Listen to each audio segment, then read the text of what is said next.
মাস আগে আমি এগুলি লাগাই দিয়েছিলাম ড্রাগনের চারা, কিন্তু আমি জানি না এখন মানে আজকে আবার 1.5 মাস পরে আসছি। এগুলো জাস্ট শিকড় তৈরি করার জন্য লাগাইছিলাম।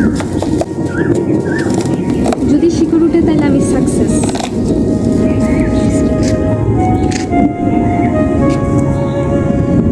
আচ্ছা হয়েছে আলহামদুলিল্লাহ, এবার রক্ষিতে হয়েছে গাছগুলি। পরে আবার পানি দিয়ে নরম করে, কিছু গাছ হয়নি, কিছু গাছ আবার মারা গেছে। ওয়াও, আলহামদুলিল্লাহ, আল্লাহর কাছে শুকরিয়া। এটাতে শুধু চারা তৈরি করার জন্য রাখছি, কিছু গাছ অবশ্য মারাও গেছে, যেমন এগুলো এখন ফেলাই দিব। এই গাছ রাখবো না, যেগুলি ফাঙ্গাস নষ্ট হচ্ছে ওগুলো।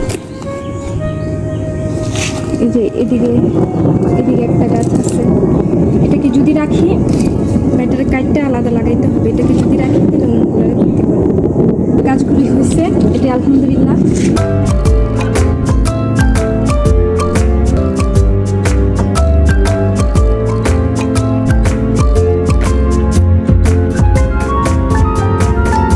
এইদিকে যেমন একটা গাছ লাগাইছিলাম, ঠিকই সব গাছ যে হইবে এমনও না, কিন্তু আল্লাহর কাছে শুকরিয়া যে ম্যাক্সিমাম গাছগুলি হয়েছে। এই একটা গাছ মারা গেছে, এটা না কোনো শিকড় হয়েছে, এটা আর ওটা শুকায় গেছে। তারপরেও এখানে কিছু গাছ আছে ফাঙ্গাসের কারণে এগুলো নষ্ট হয়ে গেছে। তারপরেও নিচে মনে হয় শিকড় হয়েছে, কিছুটা নিচে।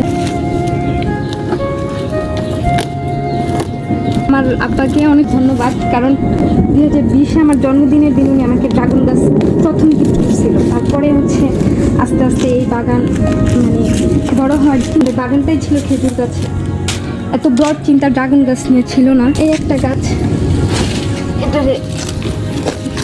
মারাই গেছে, ঠিক হবে না অলরেডি শুকিয়ে গেছে, তারপরেও লাগাই দেওয়া যায়।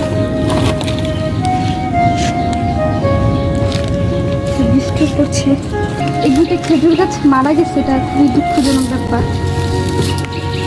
এগুলি পরে আবার শিফট করতে হবে, শিকড় অনেক দূর চলে গেছে এখান থেকে। আর এই গাছগুলি, এই চারাগুলি যখন তৈরি করছিলাম তখন হচ্ছে এই বাসটা দিয়ে এইগুলো শিফট করছিলাম। পরে আছে অনেক খেজুর গাছ। যদি এখন টান দিয়ে মাটি নরম না হলে এখন চেক করা যাচ্ছে সব। আবার কিছু কিছু গাছ যেগুলি ফাঙ্গাসে আক্রান্ত, এই গাছগুলি এগুলি নষ্ট, এগুলো পরে কাট করে দিতে হবে।